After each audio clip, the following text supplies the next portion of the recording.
Bienvenido, David. Un gusto tenerte nuevamente con nosotros. Muchísimas gracias. Gracias por la invitación en un momento tan difícil y complicado y muy triste para el país. Tú eras parte del gobierno de Alejandro Toledo, donde estaba Pedro Pablo Kuczynski. Bueno, estás también Fernando Zavala, pero digamos, ¿cuál es el juicio que tú tienes, David, de esto que está ocurriendo? Bueno, quisiera comenzar recordando un hecho muy importante y que fue casi finalizando el gobierno de Alejandro, donde se estaba discutiendo precisamente el tema de la interoceánica 1, 2 y 3. Alejandro había salido de viaje, yo había tenido un desencuentro bastante fuerte con Pedro Pablo, porque él en ese momento, ministro de Economía, premier, decía que había chorreo. Y la gente no veía el chorreo. Un periodista me lleva a un mercado popular para que yo entreviste a los dueños de los puestos de venta de verdura, fruta, y les pregunte si hay chorreo o no, y todos decían que no había chorreo y que había situación difícil. Eso originó un desencuentro muy fuerte con Pedro Pablo. A los pocos días viaja Alejandro a Estados Unidos y Pedro Pablo, ministro de Economía y premier, convoca una reunión en la presidencia del Consejo de Ministros para firmar el tema de la interoceánica. ¿Y quién se había quedado encargado de la presidencia? El presidente encargado era David Feynman. Así es. Exitosa. Y había que firmar. Entonces estaba toda la prensa ahí, me hacen amistad con Pedro Pablo, y comienzan los expositores que había llevado Pedro Pablo, que además era presidente de Proinversión. Proinversión, claro. Imagínate tú todos los poderes juntos de decisión, poderes de decisión. Y yo comienzo a cuestionar. ¿Y qué cuestiono? Las adendas, los crecimientos de los valores de 300 millones para llegar a más de 1.200, 1.300 millones, y cuestiono una forma bastante agresiva con mis asesores. ¿Y qué hace Pedro Pablo? Levanta la sesión abruptamente y todo se termina. Y se acabó, por lo menos por ese día, lo de la interoceánica. Regresa Alejandro a los pocos días y se firma la interoceánica. Esa es una anécdota que yo viví como presidente de la República, encargado de la presidencia, ¿no? Entonces, es importantísimo recordar, porque tenemos una cuestión muy grave, los peruanos, que nos olvidamos muchísimo de las cosas. Y no es bueno olvidarse, porque el olvido conduce a que siempre se repitan y repitan cosas no sacrosantas para el país que nos hacen daño a 32 millones de peruanos. Es bueno decirlo, recordarlo, y que la gente lo tome en cuenta, lo evalúe en un momento tan difícil para el país. Ahora, hay una discusión en este momento que es el centro del debate sobre la vacancia, que tiene que ver no solo con el hecho de que el presidente, y yo creo que eso a estas alturas ni él lo discute, que él no dijo la verdad. Llámenlo como quieran. Así es. Pero no dijo la verdad. ¿Ya? Pónganle el título que quieran. Pero lo segundo es cuál era su papel. Él dice, sí, yo tenía una empresa Westfield, porque hemos dejado de lado First Capital, correcto, aceptando por el momento que no es de él, así realmente, o que su nombre no figura ahí, pero Westfield es el dueño, único dueño, y él dice, yo le encargo a mi amigo Sepúlveda y yo no sé lo que él hace con la empresa. El problema es que la empresa está contratando con Odebrecht para el proyecto Olmos, que es un proyecto sobre el que él está tomando decisiones desde el gobierno. Entonces, tú estabas ahí.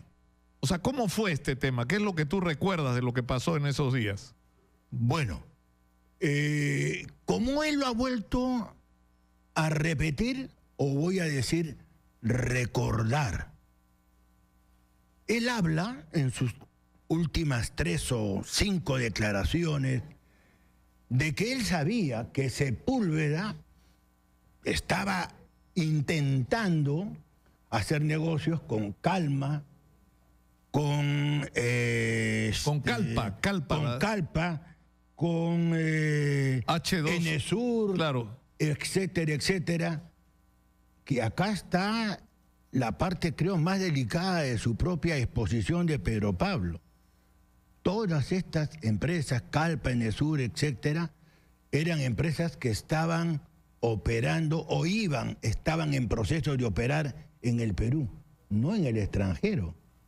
Y él, propietario único de una empresa como Westfield Capital, sí. Westfield Capital,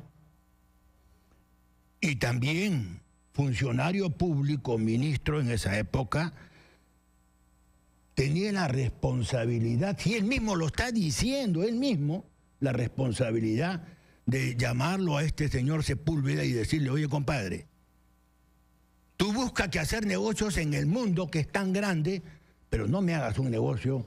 Pero él dice: yo no sabía. Es difícil de creer eso, ¿no?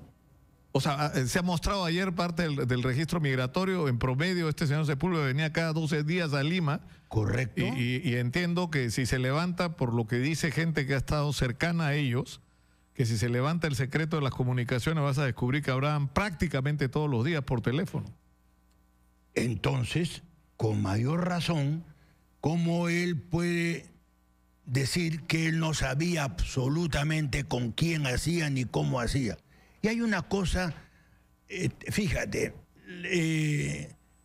la mentira tiene patas cortas, uno. Y segundo lugar, yo creo de que dentro de los 32 millones de peruanos hay personas que tenemos un pequeño IQ, ¿no? O sea, un pequeño grado de inteligencia.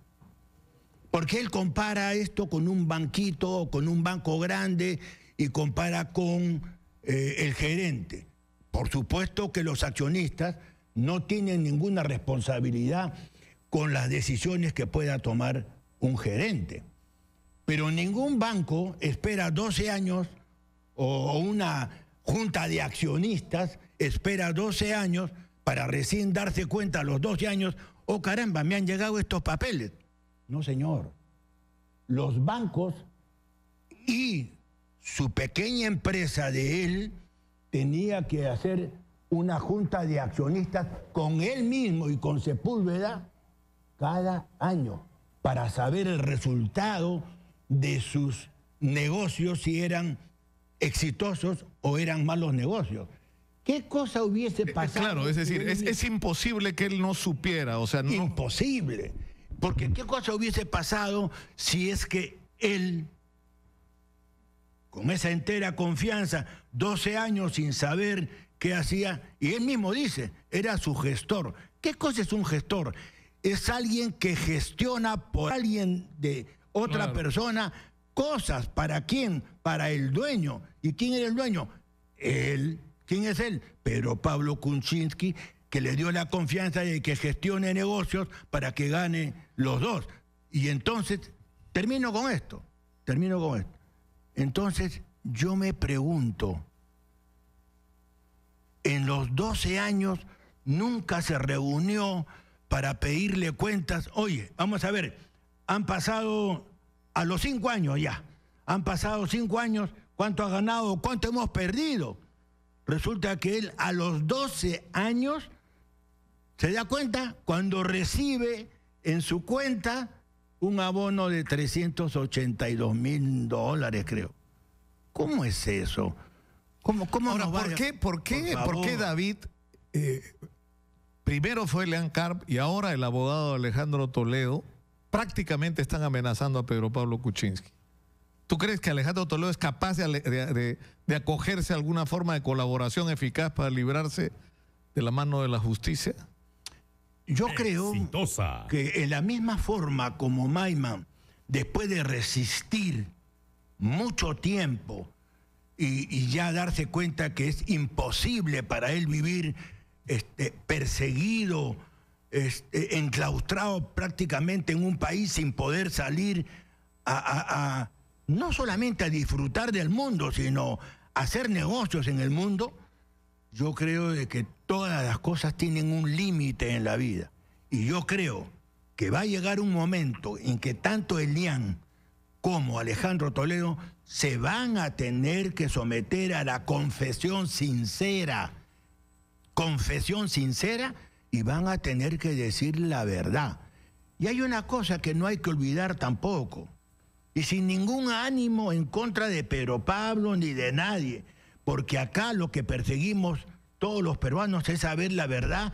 No queremos más mentirosos en el país, no queremos más engaños, no queremos más corrupción, carajo, en el Perú. No estamos hartos de corrupción en el país.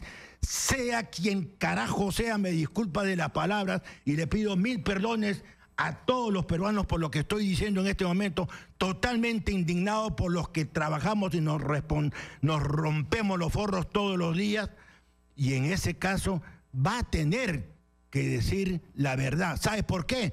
Porque ya lo amenazó Elian, ya le dijo a PPK, le dijo, cuidado, públicamente, yo sé muchas cosas de ti, no me hagas hablar. Ya le lanzó la primera amenaza Elian Karp hace aproximadamente unos 6 o 7 meses.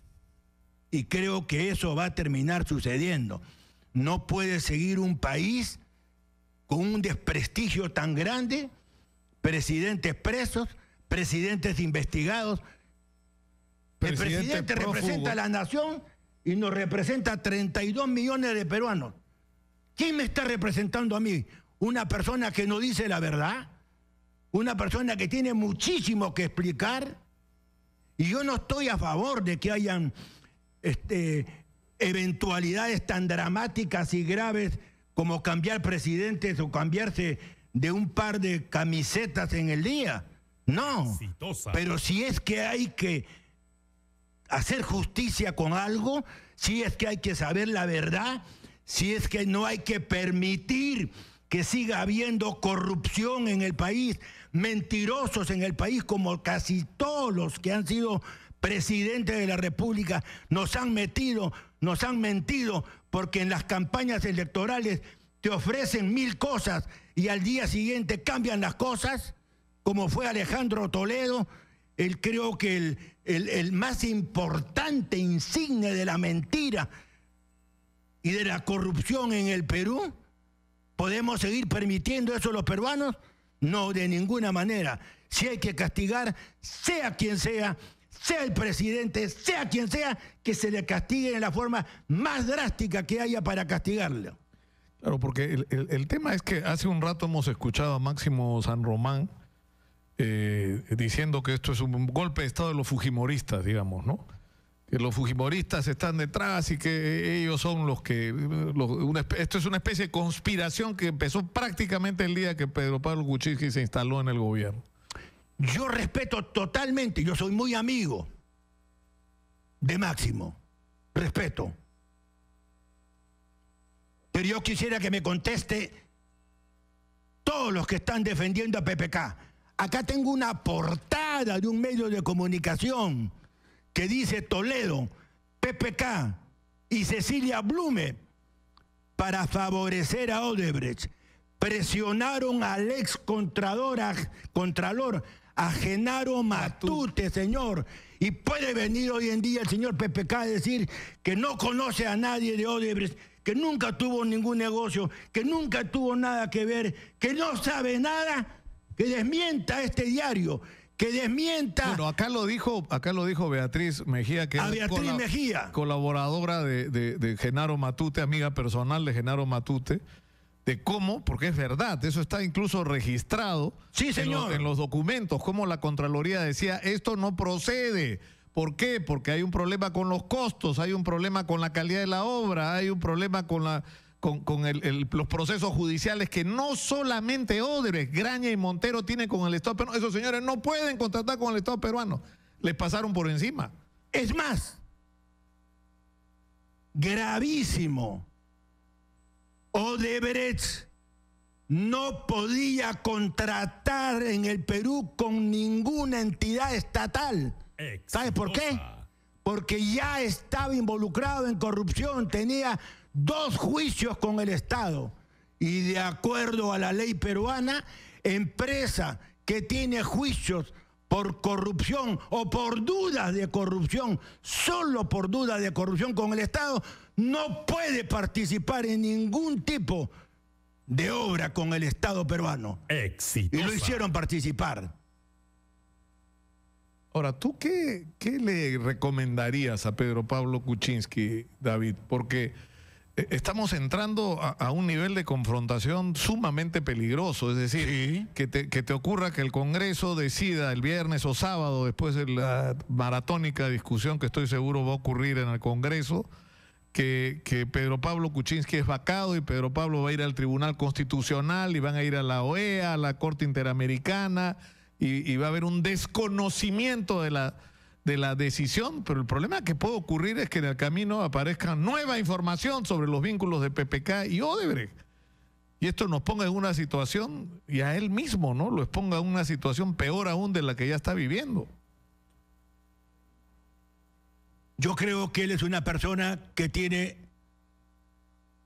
casi 80 años, como yo los tengo, y los trabajo muy duro. Yo creo que a su edad, él debería de someterse a la confesión sincera. Esa es mi recomendación. Y pedir perdón por lo que no ha estado diciendo la verdad en todo este tiempo. Y dejar la presidencia en la forma más estable, que es trasladarle a sus 2 vicepresidentes. Es decir, que lo más razonable y digamos lo más correcto que podría hacer Pedro Pablo Kuczynski es renunciar. Es más, en la campaña electoral, Pedro Pablo Kuczynski se jactó muchas veces teniendo a su lado a su vicepresidente Vizcarra y a la señora Mecha Arauz, y decía él, no se preocupen, cualquier cosa que pase, tengo a Mechita, así, en términos muy afectuosos, y tengo a Vizcarrita, decía él. Bueno, pues, señor Pedro Pablo, usted tiene ahorita a Vizcarrita y a Mechita.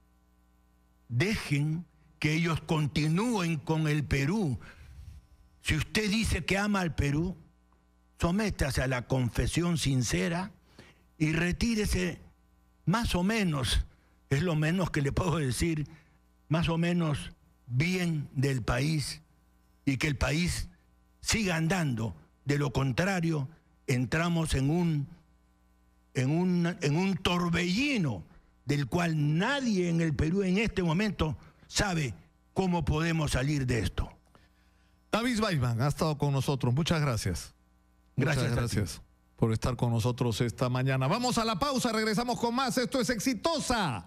Estamos en el 95.5 de la FM en Lima. Estamos en más de 65 ciudades a lo largo y ancho del territorio nacional. Pero estamos también en televisión, en Movistar, Canal 11. Pasen la voz. Regresamos.